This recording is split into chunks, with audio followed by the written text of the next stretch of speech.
I've spent enough years on the road to know that when you drive trucks, especially logging runs, you learn to live with isolation. You get used to being parked in places no one else would willingly spend the night. Hauling logs often takes you into the middle of nowhere. Roads that are barely carved out of the forest, gravel spurs that lead to clear cuts, rough pull-offs where you wait for daylight or for a loader to finish a job. The paychecks are steady, but the nights can be long and quiet in a way that makes you feel like you're sitting on the edge of the world. There's one night in particular that has stayed with me, no matter how many miles I've put between then and now. It happened up north, deep in logging country, where the forest seems endless and the silence has a weight to it. I've been running logs out of a sight all week. The haul took me down twisting mountain roads, switchbacks barely wide enough for a loaded trailer, and stretches of gravel that rattled every bolt in the rig. That day had been longer than usual. The loaders had a breakdown which put everyone behind. By the time my truck was loaded and chained down, the sun was long gone, the sky washed in stars, and the cold had settled in like a heavy blanket. There's a spot not far from that site, just a wide patch of gravel used as a staging area. I'd stopped there before, sometimes to rest before a dawn run. It wasn't much, just a flat space, surrounded by thick trees on three sides, the cut slope of the mountain on the other. No lights, no buildings, no traffic after dark. That night, I was too tired to push down the mountain, so I parked there. I set the brakes, let the engine idle down, and sat for a while in the quiet. The forest at night is a strange thing. You'd think it's silent, but it isn't. It's alive with small noises, the crack of a branch, the scurry of some animal through the brush, the wind shifting high in the trees. After years of trucking, I'd learned not to pay those sounds much mind. They become background, like static. Eventually, I climbed into the sleeper. The air was cold, and condensation formed on the windows almost immediately. I stretched out with my blanket, tucked my flashlight within reach on the bunk, and let myself drift. Sometime in the night, I woke. At first, it was just a feeling, like the air had shifted, like the silence was different. My eyes opened slowly, not all the way. I've always had this habit of letting myself wake in stages, especially when parked in lonely places.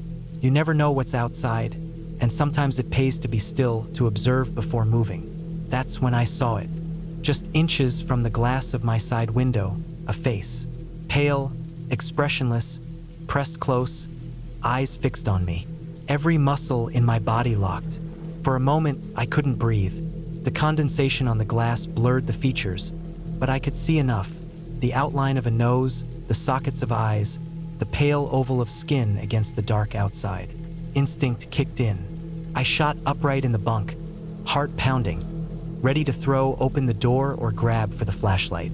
But as soon as I moved, the face was gone.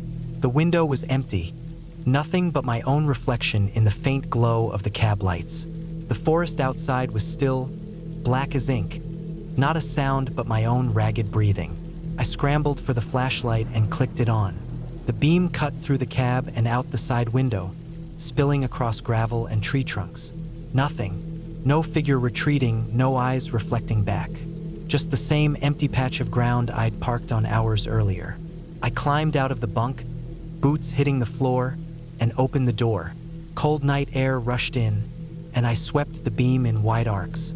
The lot stretched silent, my truck sitting alone in that pocket of gravel, the forest wall pressing in on three sides. The smell of damp earth and pine filled my nose, sharp and heavy. I circled the truck slowly, light cutting across the ground. That's when I saw them, footprints. Clear in the gravel, fresh, not yet softened by wind or dew. They circled the cab, looping around the doors, across the front, trailing off toward the trees. Not tire tracks, not animal prints. Boots, human. I followed them with the beam, my pulse hammering in my ears.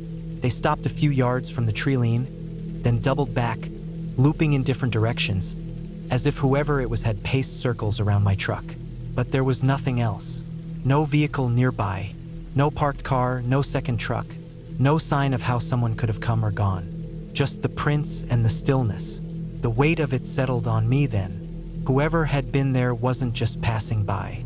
They had come on foot, in the dead of night, to stand inches from my cab window and watch me sleep. I didn't waste another second. I climbed back into the cab, slammed the door, fired the engine, and pulled out hard enough to make the trailer chains rattle. My headlights carved a path down the logging road, gravel spitting under the tires, the forest swallowing the light as quickly as I could throw it forward. I drove like that until the sky began to pale, until the ridges turned from black to gray and the first hints of daylight bled into the horizon. Only then did I ease off the throttle, my grip loosening on the wheel. By the time I reached the main highway, exhaustion hit me like a wave. But there was no way I was stopping again until I was around people, lights, noise, anything but the suffocating silence of that logging site. Even now, I think about it. The pale face in the glass, the footprints circling, the emptiness of the forest swallowing any explanation. I'll never know who it was or why they were there, but I know this: I don't take isolated pull-offs for granted anymore. I don't assume I'm alone just because I can't see headlights or hear another engine. That night taught me how thin the wall of a truck cab really is. It's just glass and steel between you and whatever walks out of the woods. And when you wake to find someone watching you through that glass, you understand how fragile your sense of safety can be. Since then, I've slept light, too light. Every rustle, every crunch of gravel, every shift of shadow outside my cab puts me on edge. Because once you've opened your eyes to find a stranger's face pressed against your window in the middle of the night, you never forget that feeling. You never forget how close danger can come when the world is quiet and you're parked alone in the dark. I've been driving a truck for decades, and if there's one thing the road teaches you, it's that sleep doesn't come easy in strange places. I've slept in my cab on the side of interstates with semis roaring by all night, at truck stops with neon buzzing outside my window, on dirt lots in logging towns, and on frozen shoulders in the middle of nowhere. I've learned to close my eyes when I have to, grab what rest I can, and tune out the world. But there was one night in the Appalachian Mountains when I learned that sometimes the world won't let you ignore it, no matter how tired you are. It was late autumn, the kind of season where the air in the mountains carries a bite. I had picked up a load earlier that day and was working my way through winding mountain roads, heading south. The Appalachians are beautiful in the daytime, with ridges rolling out like waves, the slopes covered in dense trees that turn every shade of red and gold when the leaves change. But when the sun goes down, the beauty gives way to something heavier. The trees crowd in close, the sky disappears, and the roads twist in a way that makes you feel trapped inside a long, dark maze. That evening, I'd been running since before noon, and by the time it hit midnight, my body was giving out. My eyes burned from staring at the blacktop, and my back ached from the constant pull of curves and grades. There aren't a lot of full-service truck stops in that part of the mountains, so I knew I'd have to settle for one of the pull-off spots that dot the highways. They're just gravel patches carved into the side of the road, big enough for a few trucks to park. No lights, no services, just a flat space to shut down for the night. I found one just past a bend, tucked against the slope of a ridge. My headlights caught a patch of gravel, some weeds, and the dark wall of forest pressing in behind it. No other trucks were there. I swung in, set my brakes, and let the engine idle down until the night swallowed the noise. The silence hit me hard. Out there, away from towns and traffic, the quiet is complete. You hear the tick of your engine cooling, the creak of the trailer, the distant rustle of leaves if the wind is moving. Otherwise, it's just you and the dark. I climbed into my bunk, stretched out, and tried to settle. The air had that damp mountain chill, so I pulled my blanket up and let myself drift. Sleep came, but it was the kind of light sleep you get when you know you're far from everything, the kind where your mind doesn't let go completely. Somewhere around 3 in the morning, I snapped awake. At first, I didn't know why. The cab was still. The night was still. But then I heard it. A scream. It cut through the dark, sharp and high, like the sound of a woman crying out. Came from the woods, not too far off. It lasted only a second or two, then stopped, leaving silence so heavy it made my ears ring. I sat there frozen in my bunk, listening. My heart had kicked into a faster rhythm. Out on the road, you hear all kinds of things. Tires popping, brakes squealing, engines backfiring. But this was different. This was human, or at least it sounded human. A few minutes passed. Then it came again. Same sound, same sharp edge, carrying just far enough to reach me. A cry, almost like words stretched into a scream. I slid out of my bunk and sat in the driver's seat, staring out into the darkness. My headlights were off, my cab lights too. Outside the glass, the forest was just a wall of black, the gravel lot barely visible under the faint glow of stars. I thought about someone hurt out there, maybe lost, maybe attacked. I reached for my flashlight. It was a heavy one, metal, the kind that doubles as a tool or weapon if you need it. I cracked the door and stepped down onto the gravel. The cold hit me immediately, damp air seeping through my clothes, the crunch of my boots sounding too loud in the stillness. I raised the light and swept it across the trees. Pale trunks and branches flashed into view, shadows jumping with each movement. The scream didn't come again right away, but I could feel the hair on my arms standing up, every nerve in me tight. Then I heard it, off to the right this time, closer. The sound ripped through the trees, just as sharp as before. It echoed against the ridge, bouncing so it was hard to tell exactly where it came from. My beam jerked toward the noise, but all I caught were leaves and dark undergrowth. I stood still, listening, my breath showing in white clouds. Then, minutes later, another scream, this time behind me. I spun around, heart pounding, light cutting through the dark. Nothing but trees and shadows. The sound hadn't come from a single direction anymore, it was moving. Every few minutes, it came again, sometimes left, sometimes right, sometimes behind, circling the pull-off. Always just far enough that I couldn't see what made it, but close enough that I knew it was aware of me. I felt the unease sink deeper into my gut. Whoever or whatever was making that sound wasn't stationary. It was moving around my truck in wide arcs, keeping its distance but letting me know it was there. I backed up slowly, climbing into the cab and locking the door. I shut off the flashlight and sat in the dark, my eyes straining at the windshield, ears tuned to the silence between the cries. My pulse thudded in my chest, my fingers tight on the edge of the seat. The screams went on for what felt like hours, always in intervals, always shifting places. Sometimes they were closer, sharp enough that I swore I felt them in my bones. Other times they drifted farther off, fading into the depths of the woods. But they never stopped completely. I didn't sleep again that night. I sat in my seat, staring at nothing, waiting for the next sound. The minutes crawled, the cries echoing in the dark, and I realized how exposed I was. A truck cab feels big when you're rolling down a highway, but sitting still in the middle of a black forest with something circling you, it feels like a tin can. Finally, the night began to lighten. The first gray hints of dawn pushed at the sky, and the trees began to take shape out of the dark. The screams stopped as suddenly as they'd started, just gone like they'd never been there at all. When the sun finally cleared the ridge and I could see the world again, I climbed down from the cab. The forest looked ordinary, quiet, leaves wet with dew, birds starting their morning calls. Nothing moved, no sign of anyone or anything. Later that morning, I rolled into a ranger station farther down the road. I mentioned what I'd heard the night before. The ranger, a man used to those woods, told me flatly that it was likely a mountain lion. He said they're known for screams that sound like a woman crying out, and they'll circle or trail if they're curious or staking out territory. I nodded, but inside I felt a chill. Knowing what it was didn't erase the feeling of being hunted, of having something powerful and unseen watching me from the trees while I sat there trapped in my cab. That night taught me something about the mountains. Out there, the wilderness is alive in ways you don't expect.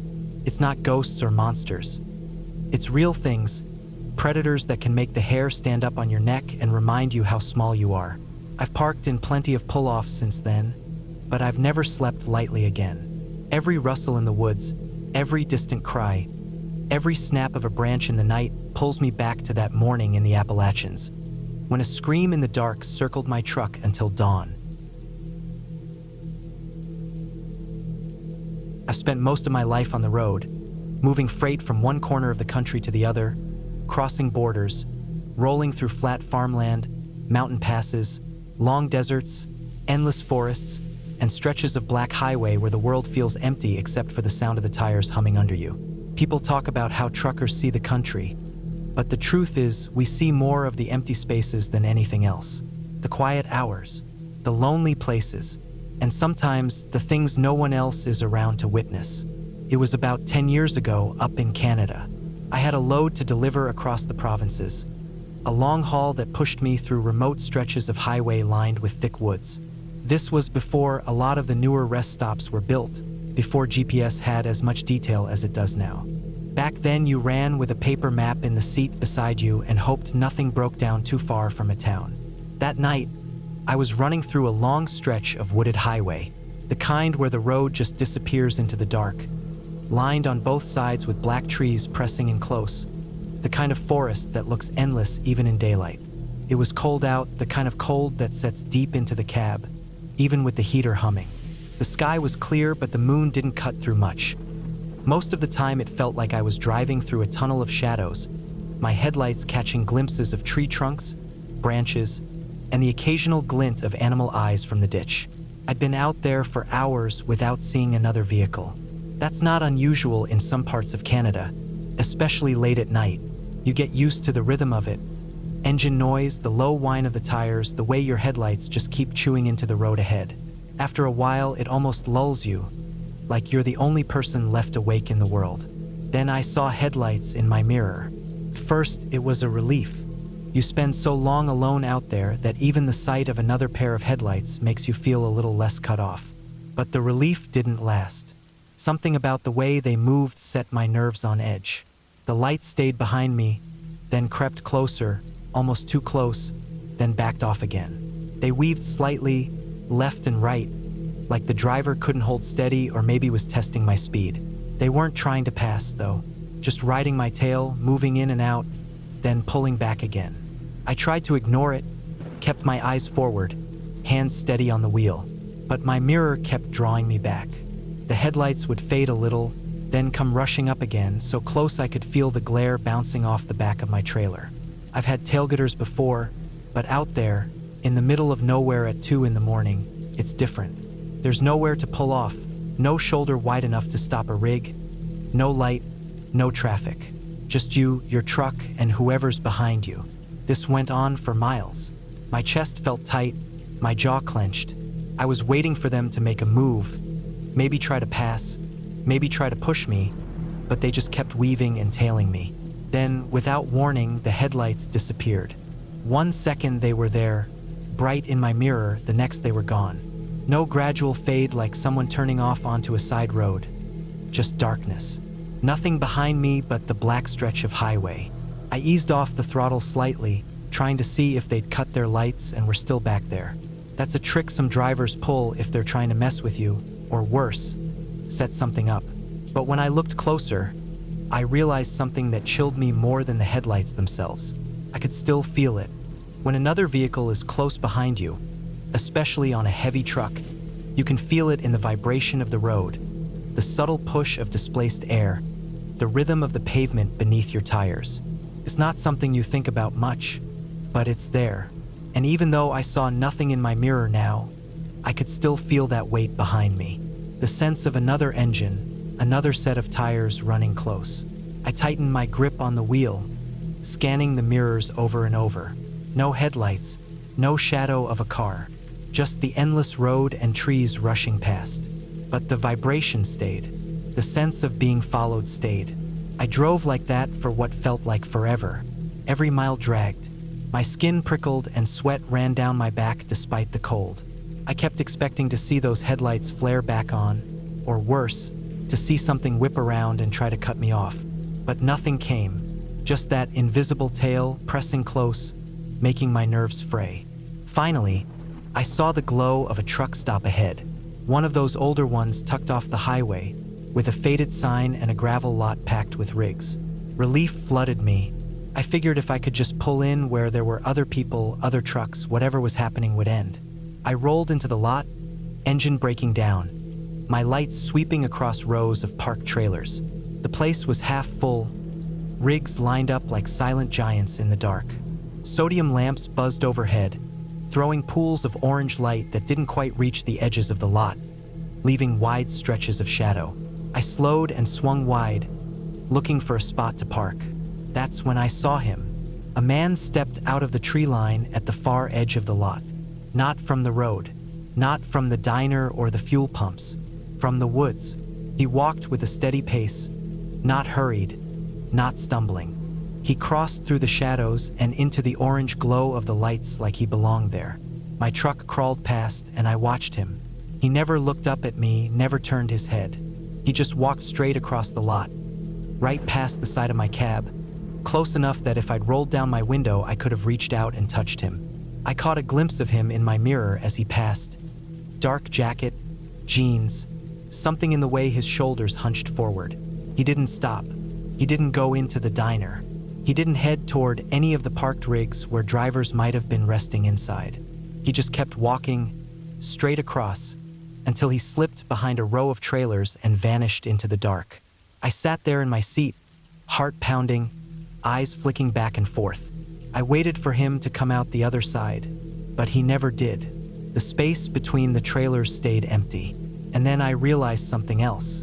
I never saw the car again. All that time on the highway, the weaving headlights, the sudden blackout, the weight of another vehicle tailing me.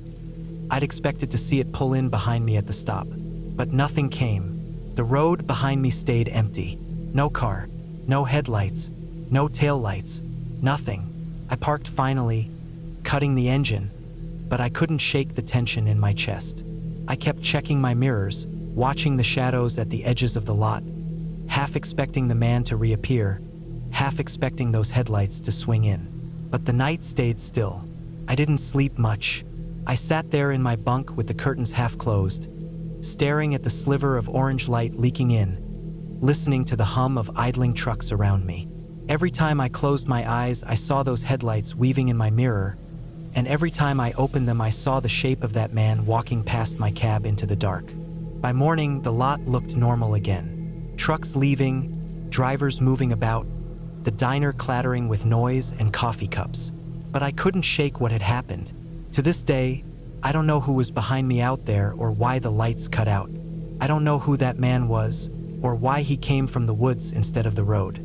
I never saw either again, the car, the lights, or the stranger. What I do know is this: there are stretches of highway where the night doesn't feel empty, even when it looks like it is.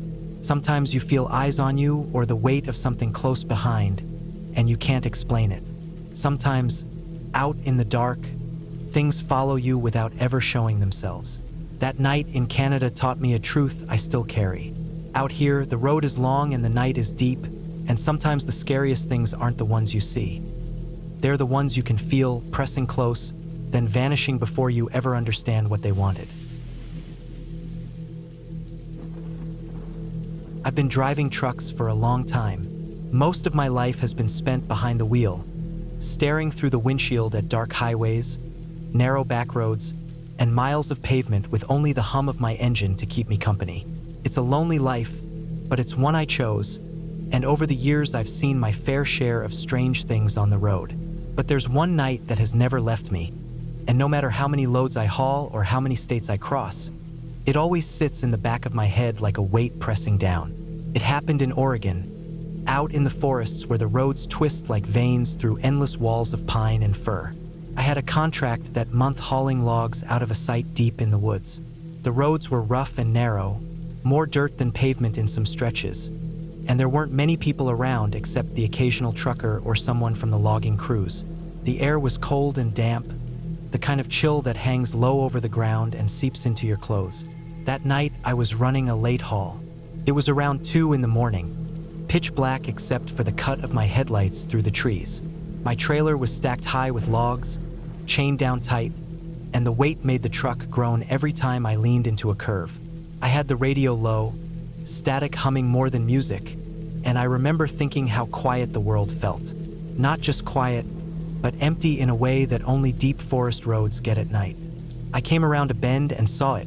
Just a small car parked right at the edge of the tree line. A dark sedan, maybe 10 or 15 years old, sitting half off the gravel shoulder. The headlights weren't on, but I noticed right away that the engine was running. The faint glow of the dash lights shone inside, giving the windshield a dull green tint. It struck me as odd, because cars don't usually sit out there at that hour without a reason. People don't pull off in the middle of nowhere unless they're broken down or lost. As my truck rumbled closer, I glanced inside the car. There were two people sitting in the front seats. A man behind the wheel, a woman in the passenger seat. What got me wasn't that they were there. It was the way they were sitting, completely still, not moving, not shifting, not even glancing in my direction as I passed.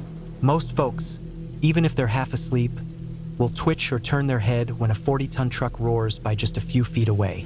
But these two, they sat there like mannequins, rigid and frozen, staring straight ahead. I felt a tightness crawl up my neck as I drove past. Something about it didn't sit right. I looked in my mirror and saw the faint exhaust drifting up from the tailpipe, steady, like the car had just been started. I thought maybe they were resting, maybe they'd had too much to drink and were sleeping it off. But even then, people don't sit that still. Something about it gnawed at me, but I had a schedule to keep, and with a load of logs behind me, I couldn't exactly stop on a narrow forest road without risking someone coming around the bend and slamming into me. I shook it off and kept rolling, telling myself I was overthinking it. Strange things look stranger at night, I thought. I'd seen enough shadows and shapes on the road to know the mind plays tricks when it's dark and you're tired. Still, the image of them, motionless under that faint glow, stuck with me for miles. Hours later, after dropping the load and turning back, I came down the same stretch of road. The night was lighter now, closer to dawn, but the forest still pressed heavy on both sides. My headlights cut through the mist that had settled in, and I felt a strange dread before I even rounded the bend. Something inside me already knew, and there it was, the car. Same position, same angle against the tree line, engine still running. My stomach dropped. I slowed as much as I could without risking my trailer sliding on the gravel, and I turned my head to look. The two figures were still inside. Same posture, same stillness. Hours had passed, and they hadn't moved an inch. The man's hands rested on the wheel, his head tilted forward slightly, and the woman sat with her face pointed ahead, unmoving. The dashboard still glowed faint green. The exhaust still puffed steady from the tailpipe. It was wrong, deeply wrong, the kind of wrong that settles into your bones. I drove on, but my hands were tight on the wheel, and every nerve in me screamed that I needed to do something. I replayed the sight over and over in my head as the miles rolled under me. By the time I hit the next stop with cell service, I pulled over and called it in. I gave them the mile marker, the description of the car, everything I could remember. The dispatcher didn't say much, just that they'd send someone out. The rest of that run felt endless. My gut churned with unease, and my mind wouldn't quit imagining what I'd seen. I kept wondering if I should have stopped, if I should have knocked on the window or tried to wake them. But I also knew how dangerous that could be. Out there in the woods at 2 a.m, you don't just walk up to a running car with strangers inside. Too many things could go wrong. It wasn't until the next day that I heard back. One of the guys from the yard mentioned that word had spread. The police had gone out to check the car.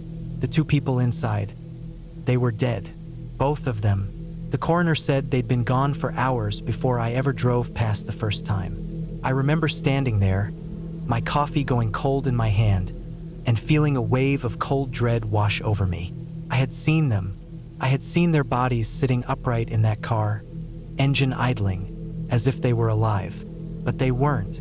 They hadn't been for a long time. That thought stays with me.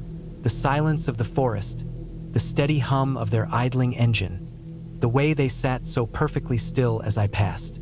I can still picture the glow of the dashboard lights on their faces. I had driven by death without realizing it. The road looks the same when I haul through there now, but every time I pass that stretch, I feel the hair rise on my arms. I keep expecting to see another car parked there, headlights off, engine running, figures inside unmoving. And I know if I ever do, I'll feel that same sick chill again. It wasn't ghosts or anything out of a storybook. Just two people who died in the wrong place at the wrong time, and me, a trucker rolling past them in the dark, not knowing what I was really looking at. That's the truth of the road. You see things you can't explain, and sometimes the explanations are worse than anything your mind could invent. That night taught me something about silence, about stillness, about the way death can sit quietly in plain sight without announcing itself. And it taught me that no matter how many miles I drive, some images stay with you forever. I've been driving trucks for a long time, long enough to know that the road holds more than just pavement, fuel stops, and way stations. The longer you're out here, the more you realize it's not the driving itself that gets to you. It's the quiet stretches, the empty nights, the strange places you find yourself in when you're tired and there's no one else around. Things happen that don't always make sense, and even when they do, they leave you with a feeling you can't shake. One night in Montana, I learned that lesson in a way I'll never forget. It was late summer, one of those evenings when the sky stays light forever but darkness comes on all at once it finally sets in. I had been hauling freight across the state all day, working my way east along a stretch of highway that wound through forests and low hills. That part of Montana feels like it goes on forever. Long empty roads where you might not see another soul for an hour, but when you do, it's usually another trucker doing the same thing as you, passing in the opposite direction. I was tired, but not so tired that I couldn't keep going.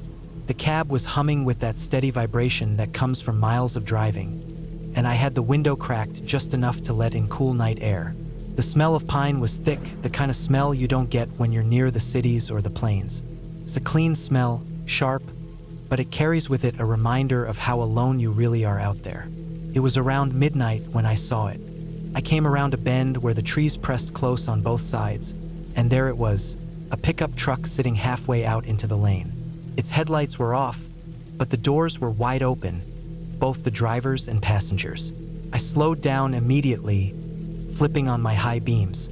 The sight hit me like a punch. Belongings were scattered all over the road. At first I thought it was junk that had fallen out of a load, but as I rolled closer, I realized it wasn't that at all. There was a wallet lying open on the pavement, some tools, a wrench, a flashlight, a pair of gloves. A child's backpack lay tipped on its side, the zipper half open with papers and pencils spilled out. That image burned into me right away. I don't have kids myself, but I've got nieces and nephews, and I knew what a backpack like that meant. Families don't just leave those behind.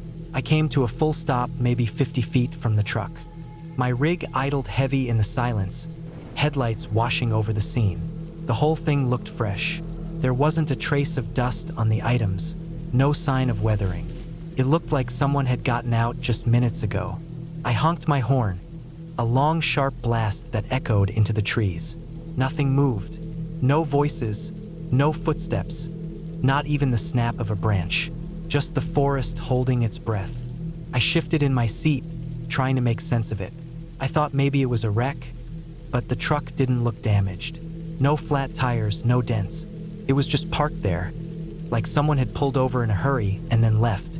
The belongings on the road, they didn't add up.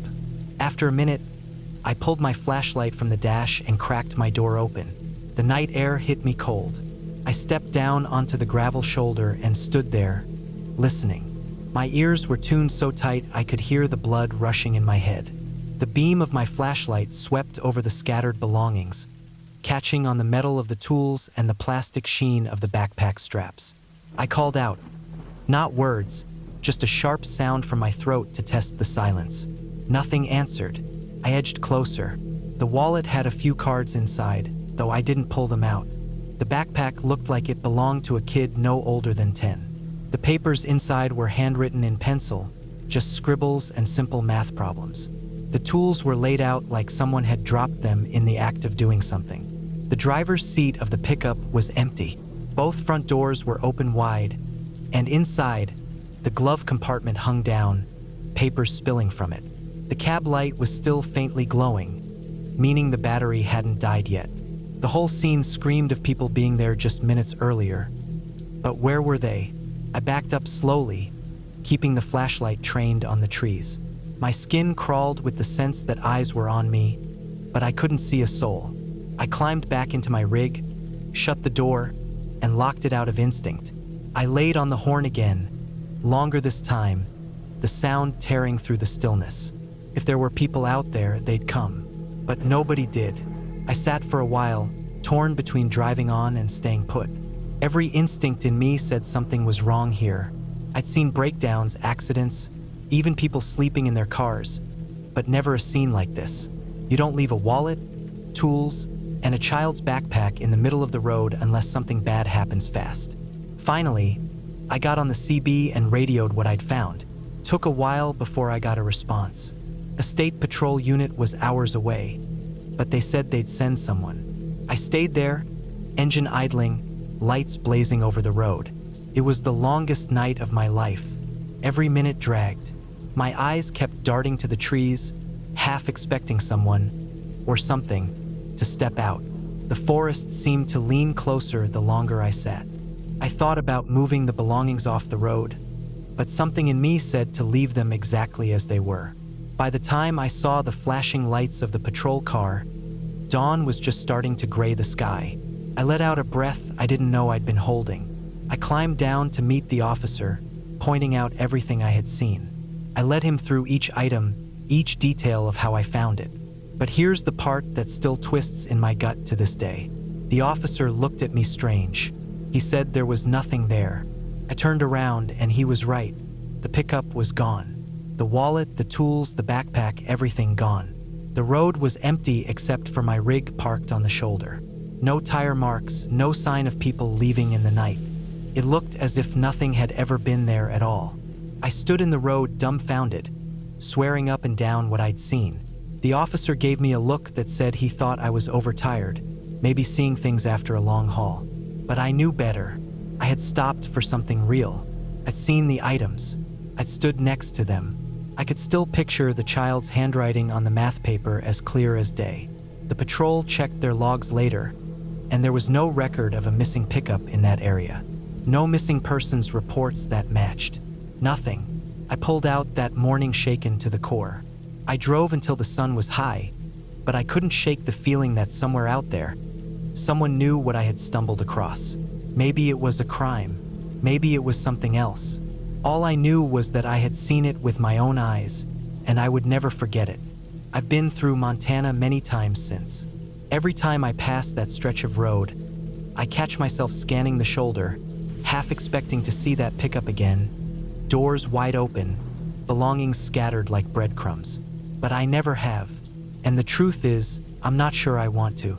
That night taught me something that every long-haul driver eventually learns in their gut.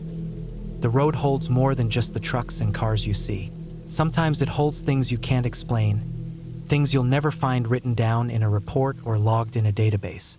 I still don't know what happened to the people from that truck, or why everything vanished without a trace. All I know is I was there and it was real, and it left me with a chill that still hasn't gone away.